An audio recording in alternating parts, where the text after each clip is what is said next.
Baiklah, Assalamualaikum warahmatullahi wabarakatuh. Apakah sudah masuk Zoom semua, Ananda? Belum ya? Kita tunggu teman-teman yang lainnya dulu.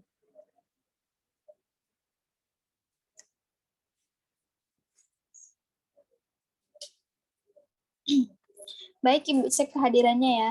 Ramayani hadir? Hadir, Bu. Oke. Baik, mungkin langsung saja kita mulai pembelajaran kita hari ini karena mengingat waktu. Dan semoga Ananda semua dalam keadaan sehat walafiat. Karena sebagaimana kita ketahui, pandemi saat ini masih ada dan dapat mengurangi stamina Ananda semua. Jadi Ibu harap Ananda tetap menjaga kesehatannya. Nah, untuk materi hari ini itu kita akan membahas tentang gelombang berjalan dan gelombang stasioner. Sebelumnya, apakah Ananda pernah memperhatikan bentuk tali yang digetarkan? Nah, bagaimana polanya? Bagaimana bentuk persamaan gelombangnya? Jika tali digoyangkan itu pasti memiliki persamaan gelombang. Nah, bagaimana menghitung kecepatan gelombang? Bagaimana menentukan percepatan gelombangnya? Nah, dalam pembelajaran kali ini kita akan menemukan jawabannya. Sebelum masuk ke dalam materi, itu kita akan membahas pengertian dari gelombang. Dapat Ananda lihat pada PPT yang Ibu share ini gambarnya itu gelombang berjalan. Nah, untuk pengertian gelombang sendiri gelombang adalah suatu getaran yang merambat.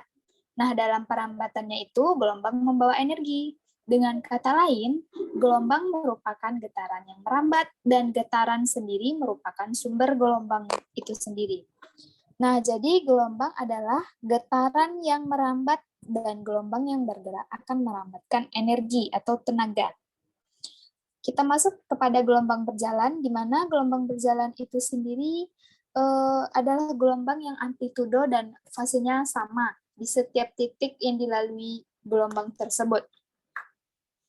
Nah, suatu gelombang di mana setiap titik yang dilalui oleh gelombang tersebut bergetar secara harmonis dengan amplitudo yang sama besar. Nah, di sini amplitudo itu pada tali yang digetarkan terus-menerus itu akan selalu tetap.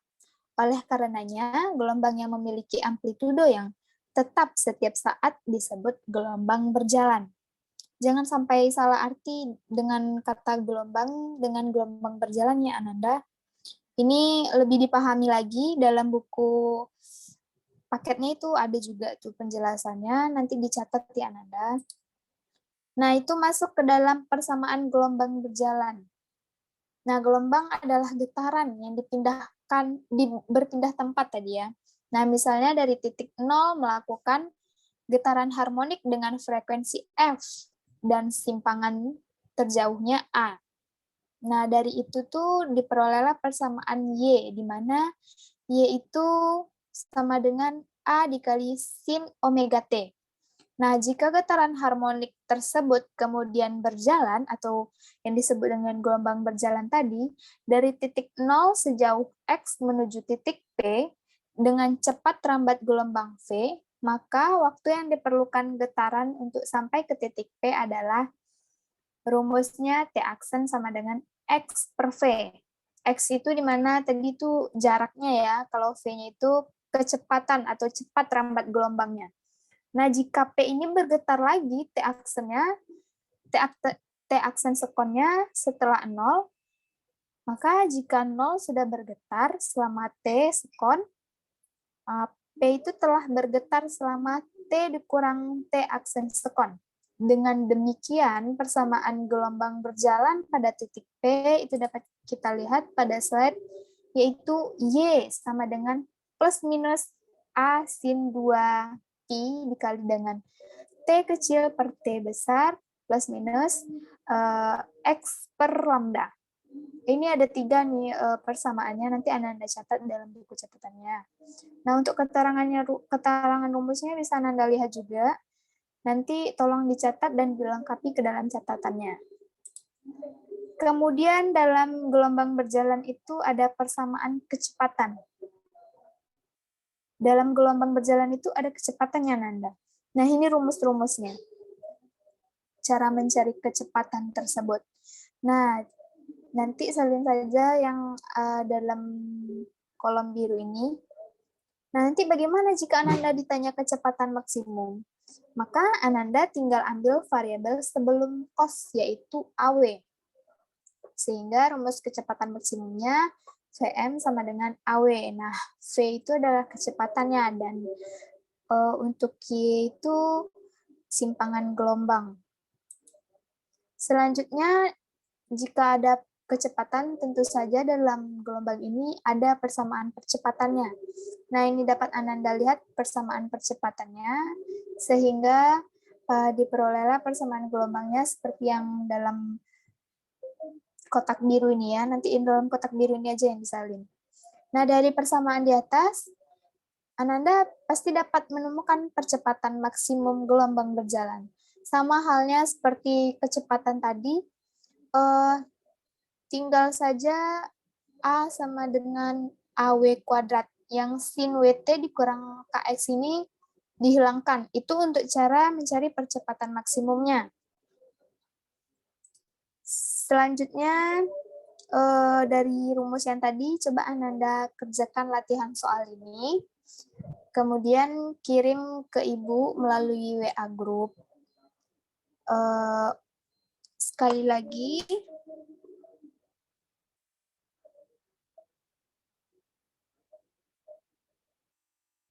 untuk mengulas materi hari ini, Ibu ingin bertanya, apa itu tadi gelombang berjalan?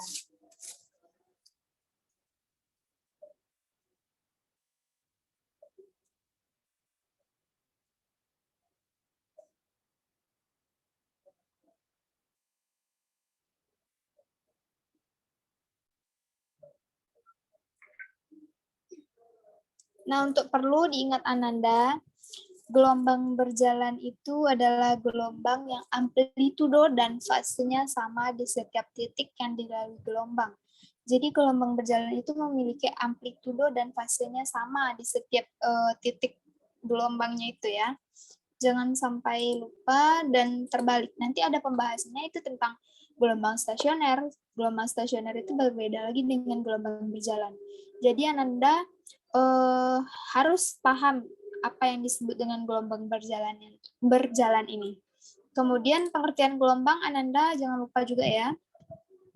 Nah, untuk simpangan tadi, rumus-rumus seperti Y, asin 2 ini, asin 2pi, kemudian kecepatan gelombang V, mencari nilai V dan Vm untuk kecepatan maksimumnya. Kemudian ada percepatan. Nah, percepatan ini ada A lambangnya ya. Jangan sampai terbalik ya, Nanda. Nah, mungkin sekian saja yang dapat Ibu sampaikan. Apabila ada yang kurang paham, Ananda boleh bertanya di WA group saja. Nah, ini untuk latihan soalnya jangan lupa dikirim ke itu ya, ke WA group. Iya, Bu. Nah, baik. Mungkin sekian dari Ibu. Tolong dipahami lagi untuk persamaan gelombang berjalannya. Minggu depan kita akan membahas itu tentang gelombang stasioner. Sekian yang dapat Ibu sampaikan. Assalamualaikum warahmatullahi wabarakatuh. Waalaikumsalam warahmatullahi wabarakatuh.